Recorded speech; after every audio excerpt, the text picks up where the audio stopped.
হাস করতে যাই মসজিদের ইমাম সাহেবকে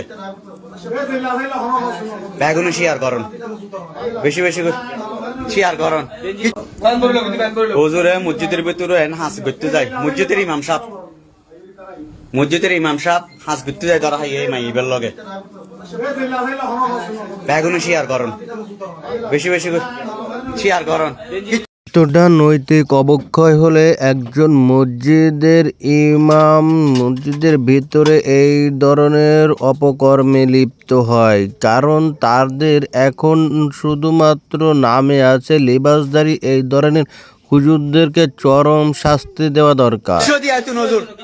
অনার মান সম্মান নাই, অনার মান সম্মান যদি থাকতো অনাই হাসিবে কোনদিন করতেন। অনারা আরে বালা পরামর্শ দেন, অনারা আরে ব্যাক কিছু করেন। অনা যে হাস গান করছেন হই না, হ্যাঁ অনা যে হাস গান করছেন হই হ্যাঁ অনা নামাজ পড়ি পড়ি মসজিদের মা বোন বেগুনের গিয়া করো ওরা গিয়া ওরা গিয়া করছে দে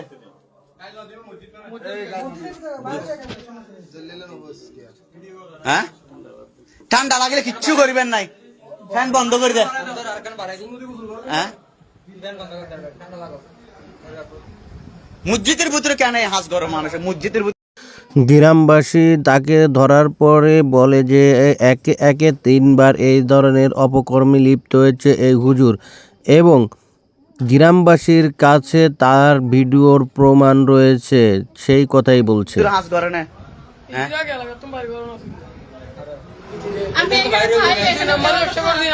ও একে একে 3 বার হচ্ছে 1 তারিখ 2 তারিখ মসজিদের ভিতরে সম্পূর্ণ ভিডিও আমার কাছে আছে, ও স্বীকার করছে দেয়। তাতে 1 তারিখ হচ্ছে 2 তারিখ হচ্ছে আবার আজই হচ্ছে। হ্যাঁ বেগুন শেয়ার করেন বেশি বেশি করে মসজিদের ইমাম সাহেব ওই যে মসজিদের ইমাম সাহেব ও হাস করছে বানা মতন ওরে বেগুন শ্রদ্ধা করে। ও আজি মসজিদ প্রত্যেক দিন 5 ওয়াক্ত নামাজ পড়া কিরে মাইফা হাপ্পে মানুষে তাবি চালাইলে ভর্তিয়া দাবি করে। ও যেমনটা আত্মুন পর্যন্ত দাবি করছে, 8 টিমুর আত্মুন পর্যন্ত দাবি করছে, ও আর পর্যন্ত কালার করছে মানুষের হাসে। হ্যাঁ বহুত জন আছে ওকে জানাজা পড়াইতে পর্যন্ত 500 টাকা 300 টাকা দেয় ওজুরে নইতুন স্যার। হ্যাঁ ওজুরে জানাজা পড়াইতে দেখ 300 টাকা দেয় লইতুন স্যার। এই ইমাম সাহেব আজ এই ইমাম সাহেব কি হাস গইল। হ্যাঁ বেগুনে শেয়ার করেন বেশি বেশি করে হন মসজিদত যেন তারে যেন হন হাজর যেন নল, হন মসজিদত যেন তারে নল।